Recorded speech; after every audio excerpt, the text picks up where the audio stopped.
Beneath the veneer of skepticism, reality bears witness to chilling truths. In the haunting corridors of history, where shadows dance with undeniable evidence, remember this, the stories are true. Prepare for a revelation.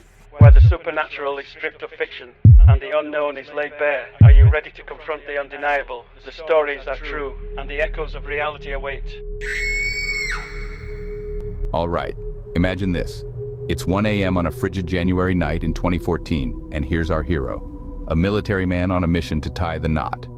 He and his trusty best man are cruising an 800-mile road trip from Camp Lejeune in North Carolina to Lafayette, Indiana, where true love and maybe a bit of chaos awaits. But hold on, the weather is throwing a party of its own with negative double digits temperatures. It's so cold that even the snowmen are wearing thermal undies. Our duo is pushing through, determined to reach the wedding bells on time. Now, as they approach Indianapolis, they realize they're cruising on fumes both metaphorically and literally. No gas money left. Panic mode activated. What do you do when your gas gauge is flirting with empty and your wallet is doing the same? Our hero, drawing wisdom from his trucking heritage, decides to hit up a truck stop, a beacon of hope in the snowy darkness. But of course, Mother Nature throws a curveball, and they have to navigate the back roads to find this haven. Lo and behold, they stumble upon a truck stop straight out of a mystery novel. One dark, ominous truck, no markings, just chilling. Inside, a quaint diner with a waitress, a cook, and a lone trucker. Talk about setting the scene. Our hero, with charm rivaling a rom-com lead, strikes a deal over a cup of coffee. The trucker, a hero in disguise, forks over $20 for gas. Crisis averted, right? They pump that liquid gold, promise to be back, and hit the road with a tank full of dreams. Fast forward to their triumphant return to the same diner at 10 a.m. the next morning. Drum roll, please. It's boarded up like a set from a spooky ghost movie. Did they time travel or what? Our hero, puzzled and probably craving another cup of coffee, spots a cop in the lot. They spill the beans, expecting sympathy, but the cop? Oh, he's got jokes. Apparently, they met the ghost of three. Two military folks sipping coffee and exchanging pleasantries with three phantom diner dwellers. The cop spills the tea, or coffee in this case, revealing that the place had been abandoned for a whopping 25 years. And there you have it, a tale of love, adventure, and a pit stop with the supernatural. Who knew an 800-mile journey could turn into a ghostly encounter? Life's full of surprises, my friend. Hold tight for the next one.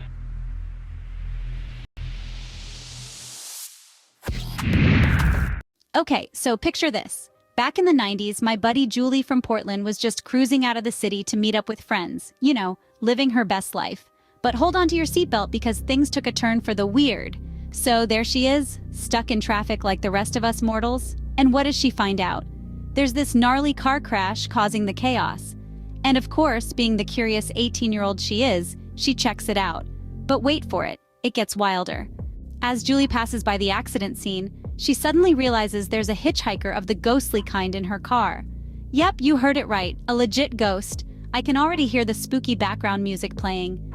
This lady ghost is sitting there, looking all confused in her work clothes, probably wondering how in the afterlife she ended up in Julie's ride. Imagine the shock on both their faces. Julie's probably thinking, I signed up for carpooling, not ghost pooling. Now, our girl Julie, in her best superhero moment, tells the ghost lady to chill, introduces herself, and spills the ghostly beans about the accident. The ghost is like, wait, what? I was just chilling on the roadside and now I'm here? So, they pass this grove of trees and with some Julie magic, the ghost lady calmly walks toward the sun and disappears. It's like a scene from a blockbuster, right? But here's the kicker. Julie, being the sensible human she is, pulls over and thinks she probably dreamed up the whole ghostly encounter. Fast forward a few days and bam, newsflash. Trucker in a car accident, and there's the ghost lady's picture, confirming that Julie didn't just have a wild dream. She had a real-life ghostly co-pilot. Can you believe it? I mean, who needs Netflix when you've got Julie's life story providing all the supernatural drama? Spooky, bizarre, and just a tad bit hilarious. The 90s were something else. Hold tight for the next one.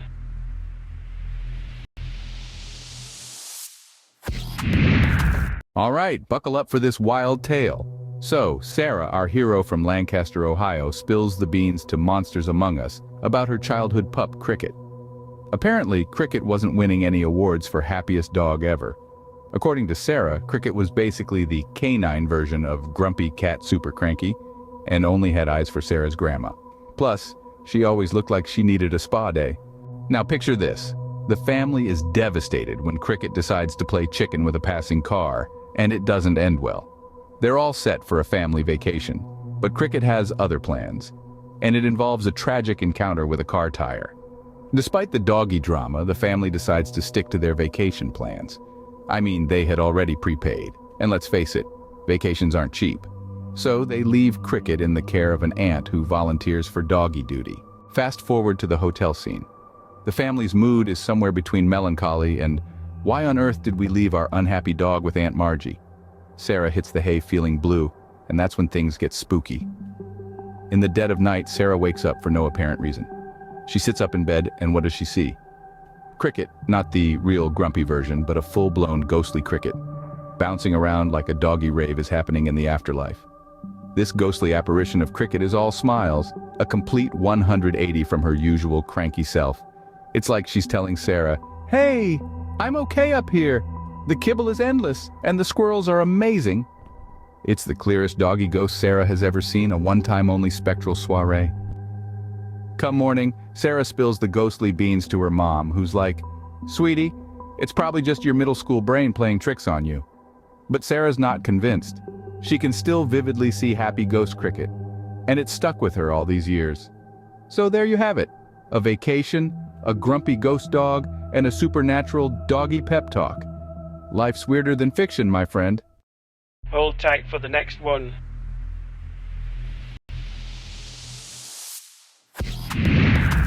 All right, buckle up, because this story takes us back to the wild, wild year of 1892. Picture this. Fall River, Massachusetts, the setting for a murder mystery that makes your average crime show look like a walk in the park. So, we've got Andrew and Abby bored and just minding their own business in their cozy home. But plot twist, they end up brutally axed to death. I mean, really? Who brings an axe to a family disagreement? Now, the suspect in this whodunit is none other than their 32-year-old daughter, Lizzie Borden. Imagine the scandal. She gets accused of axing her own folks, but in a shocking twist, she gets off the hook. Cue the dramatic music. Fast forward to today, and that same house of horrors has transformed into a bed and breakfast and museum. Talk about a real estate glow-up. History buffs and thrill seekers alike flock there to see if the place is haunted. And boy, does it have some ghostly tales to tell. Meet Suzanne St. John, the realtor and tour guide extraordinaire at the Lizzie Borden house. At first, she was all about the history, not so much the paranormal. But then, the ghostly shenanigans began. Guests claim to hear laughter and playing in the dead of night. Things move around on their own like some supernatural game of musical chairs. Suzanne even stumbled upon a room with toys scattered about and no one had been in there. Spooky, right? Now there's a picture that decides to take a stroll across the floor, no strings attached. A closet door opens like it's auditioning for a horror movie. And on the anniversary of the murders, Suzanne and her crew felt a sudden eye pain, right where old Andrew Borden met his untimely end. Coincidence? I think not. But wait, there's more. Picture this. A tour guide asks the group to silence their phones. Suddenly a phone rings. The guest answers, "It's my mom." The guide's like, "Do you need to take it?" And the woman drops the bombshell. She died 2 years ago. Cue the collective gasps. So, if you're ever in Fall River and feeling brave, maybe book a night at the Lizzie Borden house.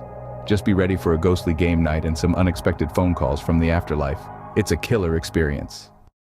Hold tight for the next one.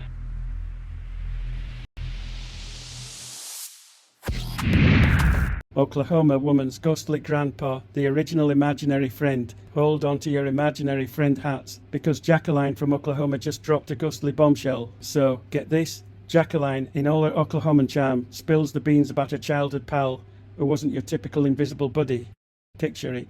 Granny, Junie and Pa Hank's cozy little abode, with a backyard that could rival the serenity of a spa day. Jacqueline, with a twinkle in her eye, reminisces about the good old days visiting her grandparents as a kiddo. Now, here's where it gets wild. She's chatting on the Monsters Among Us podcast, sharing the lowdown on her Pa Hank. This dude wasn't your average grandpa. He was a storyteller extraordinaire under a tree. He'd spin tales about his life, sprinkled with memories of prohibition, bootleggers, flapper dresses, the whole shebang. Here's the catch. Pa Hank checked out of the earthly realm in 1981, But Jacqueline, born fashionably late in 1982, yeah, the math doesn't quite add up. The hold on to your ectoplasm, folks. Jacqueline, in her blissful ignorance, never realised she was getting ghostly tales from the beyond. And get this, her family was in on the spectral secret source. Granny Junie wouldn't spend the night in the house on the anniversary of poor Hank's departure. That's commitment to ghost avoidance. Jacqueline even recalls nights when she heard poor Hank shuffling around the house in the wee hours. Normal grandpas fetch snacks, but ghostly grandpas, they're on a midnight stroll, apparently. In a twist of cosmic irony, Jacqueline discovers that her childhood imaginary friend was, in fact, a dear departed grandfather. But hey, it's not like talking to some random ghost, it's a family affair. Forget Casper, say hello to poor Hank, the friendly ghost grandpa. Talk about family bonding, even beyond the grave. Hold tight for the next one.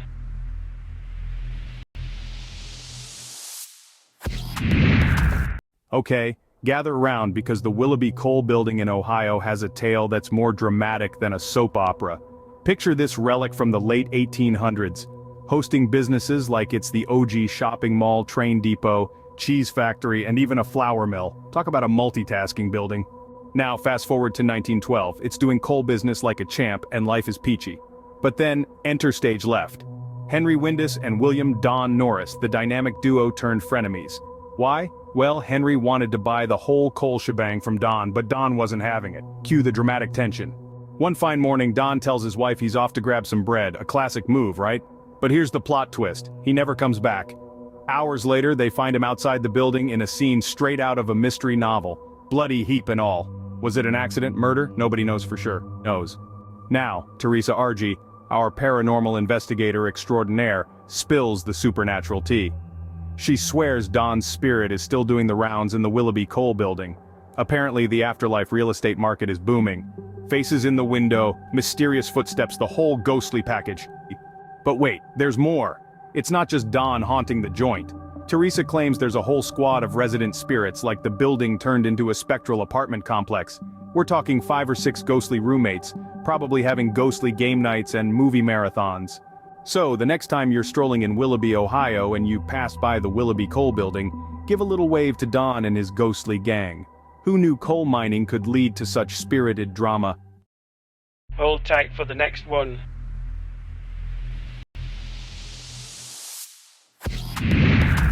All right, buckle up for the spooktacular tale of Stone's Public House, where ghosts don't just clock in, they practically have their own time cards. So picture this. Stone's, considered the VIP lounge for spirits in Ashland, Massachusetts.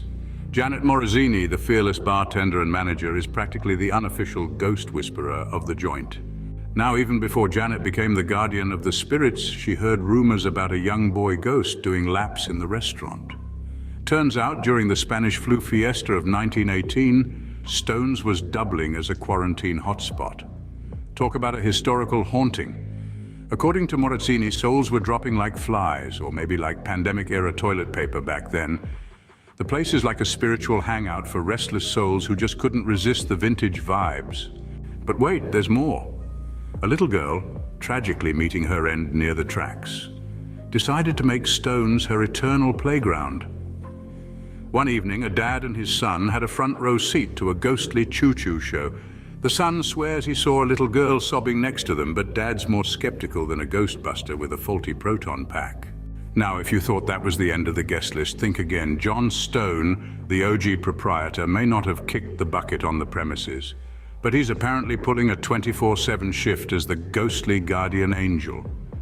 Janet once heard footsteps on the second floor when she was all alone, and in a move that would make any horror movie protagonist proud, she decided it was time for an immediate exit. But here's the plot twist. Janet doesn't think these spirits are troublemakers. No hair-raising, spine-tingling moments for her. Stone's Public House is basically the friendliest haunted joint in town. It's like Cheers, but with more ethereal patrons and less beer spills. So if you're ever in Ashland and feeling a bit ghost-curious, Stone's might just be the place where the spirits know your name, and they're surprisingly chill about it. Hold tight for the next one.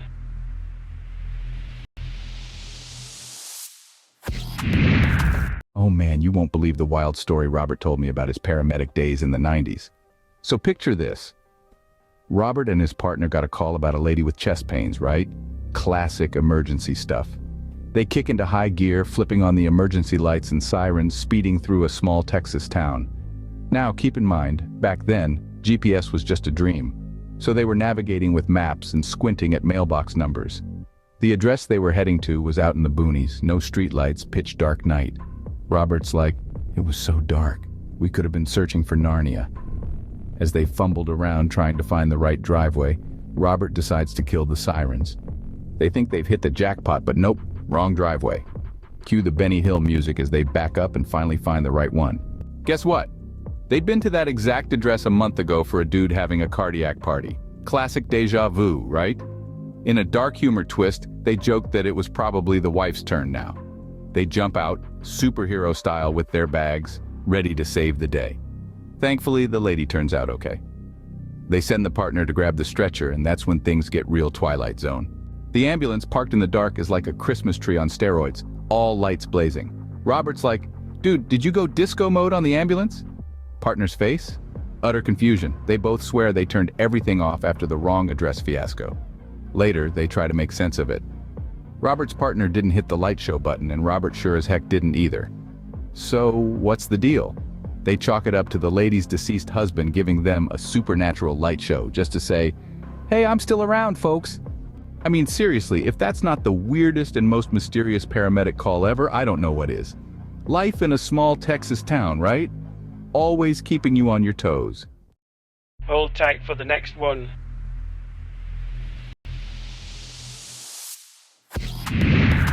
All right, buckle up for a spooky tale from 1812 in Yorkshire. It's like something out of a ghost story. Ghostly march of the undead soldiers shocks Yorkshire farmers in 1812, spectral encounter. So imagine this scene.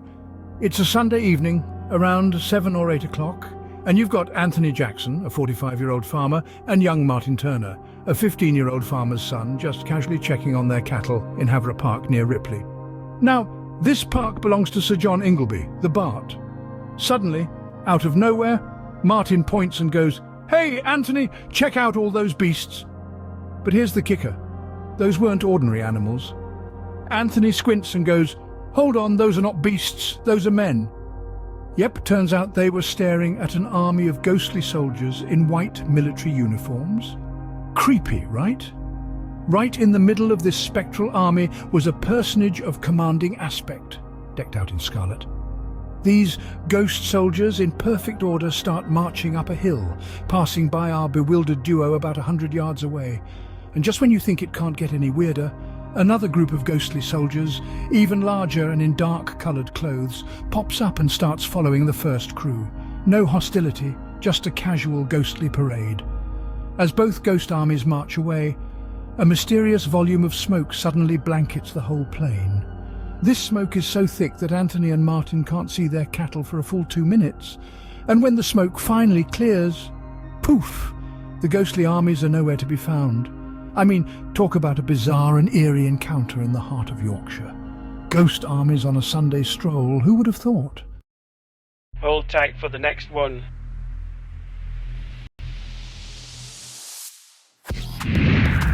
All right, imagine this. It's 1878 in Malamine, Myanmar, and we've got Lieutenant General Albert Fitcher sharing a bone-chilling ghost story straight from the Banbury Advertiser.